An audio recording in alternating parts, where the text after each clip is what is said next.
Good Modi care morning. আমি কৃষ্ণা চক্রবর্তী। আমি আবার আপনাদের সামনে এসে গেছি নতুন একটি ভিডিও নিয়ে, একটি সতর্ক বার্তা দিতে, যার প্রভাবে বিশ্বের সমস্ত সংসার ক্ষতিগ্রস্ত হচ্ছে।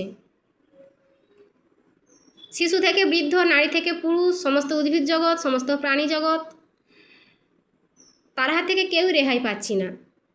আপনারা নিশ্চয়ই বুঝতে পারছেন আমি কার কথা বলতে চলেছি। হ্যাঁ, রেডিয়েশনের কথা, যাকে চোখেই দেখা যায় না।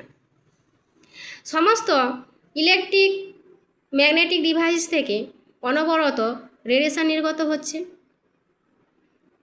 যাকে বাংলায় বলে বৈদ্যুতিক চুম্বকীয় তরঙ্গ। চুম্বক তো আকর্ষণ করে আমরা জানি, কিন্তু বৈদ্যুতিক চুম্বকীয় তরঙ্গ কীভাবে সমস্ত জগৎকে আকর্ষণ করছে তা শুনুন। আমাদের প্রত্যেকের বাড়িতেই smartphone, smart watch, smart TV, writer ইত্যাদি বিভিন্ন ধরনের ডিভাইস রয়েছে, যার থেকে অনবরত রেডিয়েশন নির্গত হচ্ছে, যা আমাদের শরীরকে ধীরে ধীরে ক্ষতিগ্রস্ত করছে। আমি এখানে শুধু স্মার্টফোনের কথাই বলি।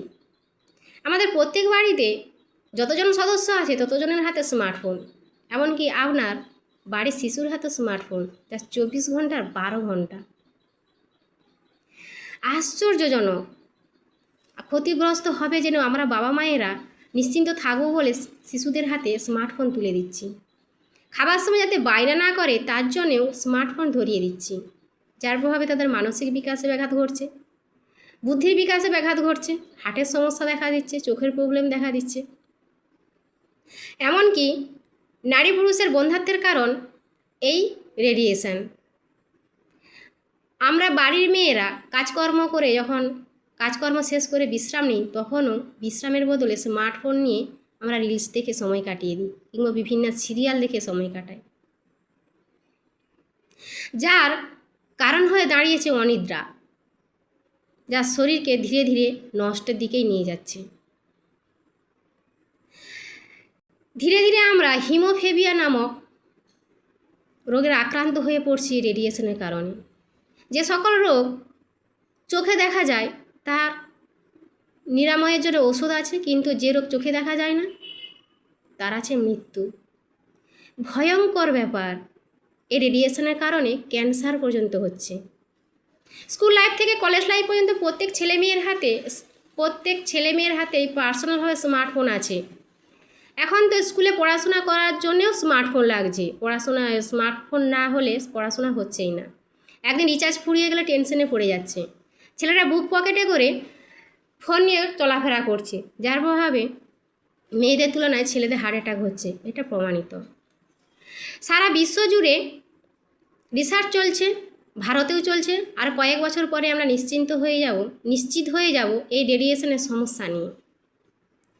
একজন গর্ভবতী মা বেড রেস্টের বদলে ঘন্টার পর ঘন্টা কথা বলে রিলস দেখে সময় কাটিয়ে দিচ্ছে, যার প্রভাবে গর্ভে থাকা বেবির প্রচুর পরিমাণে ক্ষতি হচ্ছে। এমনকি বেবিটি বিকলাঙ্গও হতে পারে। পৃথিবী থেকে প্রাণী বিলুপ্ত হয়ে যাচ্ছে, যার ফলে পরিবেশের ভারসাম্য নষ্ট হয়ে যাচ্ছে। হ্যাঁ, এই রেডিয়েশনের কারণে। তাই এই সমস্ত কথা মাথায় রেখে মোদি কেয়ার আমাদের জন্য নিয়ে এসেছে একটি আশ্চর্যজনকভাবে প্রোডাক্ট, একটি মিরাকেল প্রোডাক্ট, ওয়েল এনভাইরোচিপ। আমি তো এতক্ষণ ধরে সমস্যার কথাটাই বলে গেলাম, এবার সমাধানের কথাটাও বলে যাব। দেখুন এই চিপ, এটি প্যাকেটের মধ্যেই ছিল। নতুন অবস্থায় আমি নিয়ে আমার পুরনো ফোনে লাগিয়েছিলাম, ফোনটা নষ্ট হয়। এই নতুন ফোনটা এখনও লাগানো হয়নি, সেই ফোন থেকে তুলে নিয়েছি। এটা নতুন ফোনে লাগাবো, কভার কেনা হয়নি বলে এখনও লাগানো হয়নি, তাই আমি দেখাতে পারলাম এই চিপটা। এই চিপটা ফোনের পিছনে লাগালে ফোন থেকে বেরিয়ে আসা রেডিয়েশান এই চিপটা নষ্ট করে ফেলবে এবং আমাদের শরীরকে ক্ষতির হাত থেকে বাঁচাবে। এটি এইমস হসপিটাল, বন্দনা হসপিটাল, অ্যাপেলো হসপিটাল, আরও বেশ কয়েকটি হসপিটাল এবং ক্লিনিক্যালি টেস্টে প্রমাণিত। আমি চাই আপনারাও এই চিপটি ব্যবহার করুন এবং আপনার প্রতিবেশীদের এই চিপ সম্পর্কে বলে ধারণা দিয়ে, বিশেষ আমার এই বার্তাটি পৌঁছে তাদেরকেও এই চিপটি ব্যবহার করতে সাহায্য করুন আপনার পরিবারের সুরক্ষার জন্য। নমস্কার।